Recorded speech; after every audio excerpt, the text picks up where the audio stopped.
دنیا کی آواز کا مسیحا جنید جمشید کی حیران کن کہانی۔ یہ کہانی ایک ایسے انسان کی ہے جس کی آواز نے دنیا کو دیوانہ بنا دیا، اور پھر اسی انسان نے ایک دن دنیا کو چھوڑ کر اللہ کا راستہ چن لیا۔ یہ کہانی ہے ایک پاپ اسٹار کی، ایک عاشق رسول صلی اللہ علیہ وسلم کی، ایک داعی کی، اور ایک ایسے انسان کی جس نے شہرت کی چوٹی سے اللہ کے در تک کا سفر طے کیا۔ بچپن اور خواب۔ سن 1964 میں کراچی میں ایک بچہ پیدا ہوا، نام رکھا گیا جنید جمشید۔ کسی کو اندازہ نہیں تھا کہ یہ بچہ ایک دن آواز کی دنیا کا بادشاہ بن جائے گا۔ ان کے والد پڑوس ملک میں ایئر فورس کے افسر تھے، اور جنید کا خواب تھا کہ وہ بھی فائٹر پائلٹ بنے، لیکن تقدیر کو کچھ اور ہی منظور تھا۔ انہوں نے انجینئرنگ کی تعلیم حاصل کی، کچھ عرصے ایئر فورس کے ساتھ کام بھی کیا، مگر دل کے اندر ایک آواز تھی، سنگیت کی آواز، شہرت کا طوفان۔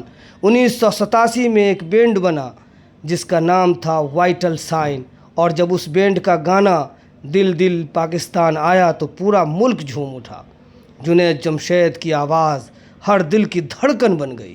محفلیں، کنسرٹ، اسٹیج، ٹی وی، ہر جگہ صرف ایک نام تھا، جنید جمشید۔ وہ 90 کی دہائی کے سب سے بڑے پاپ اسٹار بن گئے۔ شہرت کی چوٹی، ان کے گانے اعتبار، سانولی سلونی، دل کی بات، نوجوانوں کے دلوں کی آواز بن گئے۔ وہ دنیا بھر میں کنسرٹ کرتے تھے، لاکھوں لوگ ان کی آواز کے دیوانے تھے، لیکن دل کے اندر کہیں ایک سوال تھا، کیا یہی زندگی ہے؟ زندگی کا سب سے بڑا موڑ سال 2004، ایک ایسا سال جس نے پوری دنیا کو حیران کر دیا۔ جنید جمشید نے اعلان کیا وہ میوزک چھوڑ رہے ہیں۔ وہ شہرت، وہ دولت، وہ اسٹیج، وہ تالیاں، سب کچھ چھوڑ دیا، اور کہا میں اپنی زندگی اللہ کے راستے کے لیے وقف کرنا چاہتا ہوں۔ یہ فیصلہ آسان نہیں تھا، مگر یہی وہ لمحہ تھا جب ایک پاپ اسٹار دائی بن گیا۔ نئی زندگی۔ اب وہ کنسرٹ نہیں کرتے تھے، وہ نعتیں پڑھتے تھے، اسلام کا پیغام دیتے تھے، لوگوں کو اللہ کے قریب بلاتے تھے۔ ان کی آواز اب بھی جادو کرتی تھی، مگر اب اس آواز میں دنیا نہیں دین بولتا تھا۔ وہ تبلیغی سفر کرتے تھے، دنیا کے مختلف ملکوں میں جاتے اور لوگوں کو اللہ کی راہ کی طرف بلاتے۔ آخری سفر دسمبر 2016 وہ تبلیغ کے سفر پر چترال گئے ہوئے تھے۔ واپسی پر PIA کے ایک پرواز میں سوار ہوئے، لیکن قسمت کو کچھ اور ہی منظور تھا۔ 7 دسمبر 2016 کو وہ طیارہ حادثے کا شکار ہو گیا، اور جنید جمشید کی وہ آواز اپنی اہلیہ سمیت دنیا سے رخصت ہو گئی۔ دنیا رو پڑی، چیخ اٹھی، لاکھوں لوگ سڑکوں پر نکل آئے۔ ایک ایسی زندگی جو مثال بن گئی۔ جنید جمشید نے دنیا کو ایک سبق دیا کہ انسان چاہے کتنی ہی بڑی شہرت کیوں نہ پالے، اصل کامیابی اللہ جل جلالہ کے راستے میں ہے۔ وہ پہلے آواز کے بادشاہ تھے، پھر دلوں کے دائی بن گئے، اور آخر میں ایک مسافر بن کر اپنے رب کے پاس لوٹ گئے۔ یہ تھی ایک آواز کی کہانی جو موسیقی سے سفر شروع ہوئی اور نعت پر ختم ہوئی، اور شاید یہی وجہ ہے کہ آج بھی دنیا انہیں صرف ایک سنگر نہیں بلکہ ایک بدلی ہوئی روح کی مثال سمجھتی ہے۔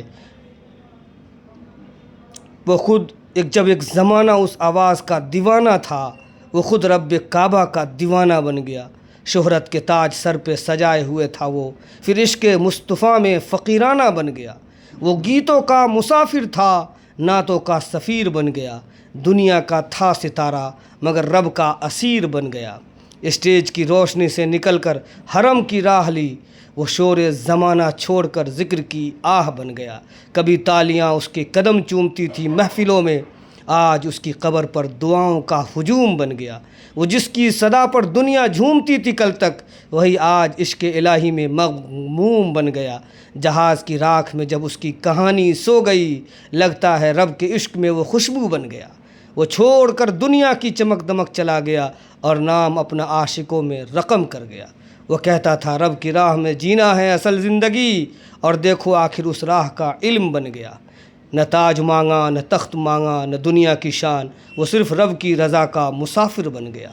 جب اس کی خبر آئی تو دنیا بھی رو پڑی۔ ایک گلوکار کا رب گلوکار رب کا سپاہی بن گیا۔ اے رب ہمیں بھی ایسی موت نصیب ہو کہ نام تیرا ہو لب پہ اور دل تیرا بن گیا۔ یہ کہانی صرف جنید جمشید کی نہیں، یہ ایک پیغام ہے کہ اگر نیت بدل جائے تو اللہ ایک گلوکار کو بھی اپنا عاشق بنا دیتا ہے۔ اللہ پاک ہمیں بھی اپنی رضا نصیب کرے۔ السلام علیکم ورحمۃ اللہ وبرکاتہ۔